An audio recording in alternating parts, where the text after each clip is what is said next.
This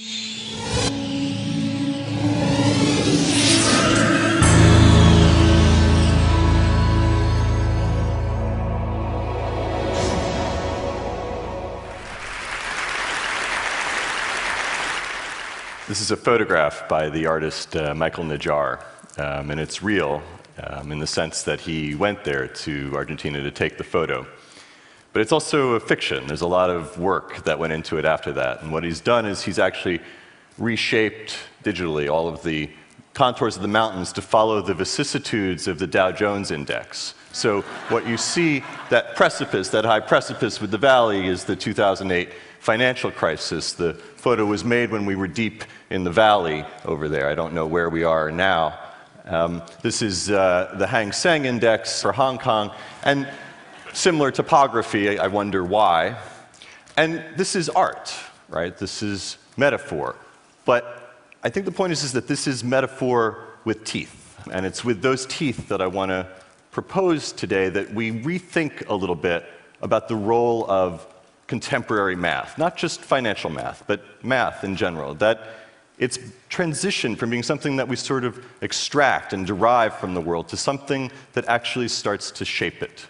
The world around us and the world inside us, and it's specifically algorithms, which are basically the math that computers use to decide stuff. But if you can take this big, massive thing, and you could turn it into a million little things, something like a flock of birds.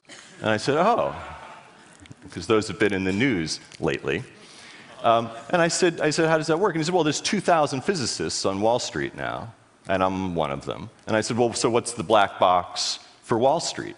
And he said, well, it's funny that you asked that, because it's actually called black box trading. And it's also sometimes called algo trading, algorithmic trading.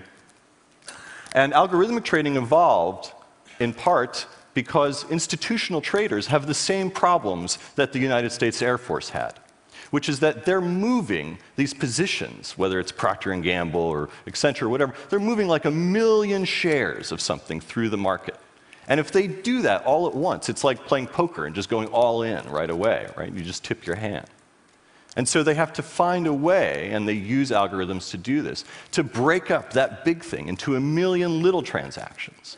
And the magic and the horror of that is that the same math that you use to break up the big thing into 1 million little things can be used to find 1 million little things and sew them back together and figure out what's actually happening in the market. So if you need to have some image of what's happening in the stock market right now, what you can picture is a bunch of algorithms that are basically programmed to hide, and a bunch of algorithms that are programmed to go find them and act. And all of that's great, and it's fine, and that's 70% of the United States stock market, 70% of the operating system formerly known as your pension, your mortgage.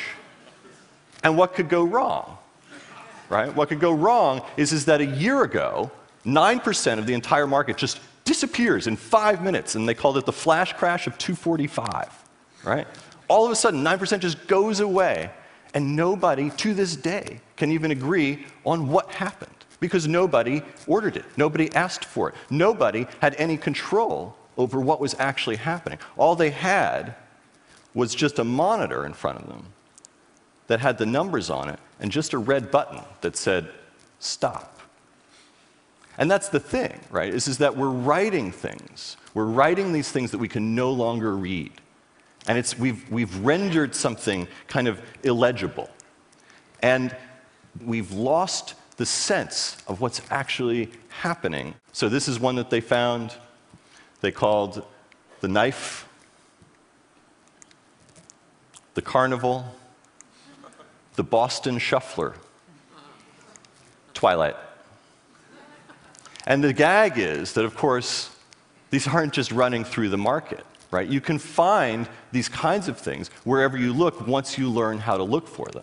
Right? You can find it here, this book about flies that you may have been looking at on Amazon. You may have noticed it when its price started at $1.7 million. It's out of print still. If you had bought it at 1.7, it would have been a bargain. A few hours later, it had gone up to at $23.6 million plus shipping and handling. And the question is, nobody was buying or selling anything. What was happening? And you see this behavior on Amazon as surely as you see it on Wall Street. And when you see this kind of behavior, what you see is the evidence of algorithms in conflict, algorithms locked in loops with each other without any human oversight, without any adult supervision to say, actually, 1.7 million is plenty. You stick with that. And as with Amazon, so it is with Netflix. Right? And so Netflix has gone through several different algorithms over the years. They started with Cinematch, and they've tried a bunch of others. There's Dinosaur Planet, there's Gravity, they're using Pragmatic Chaos now. Pragmatic Chaos is, like all of Netflix algorithms, trying to do the same thing. It's trying to get a grasp on you, on the firmware inside the human skull, so that it can recommend what movie you might want to watch next, which is a very, very difficult problem. Pragmatic Chaos, like all Netflix algorithms, determines, in the end, 60% of what movies end up being rented, right? So one piece of code with one idea about you is responsible for 60% of those movies.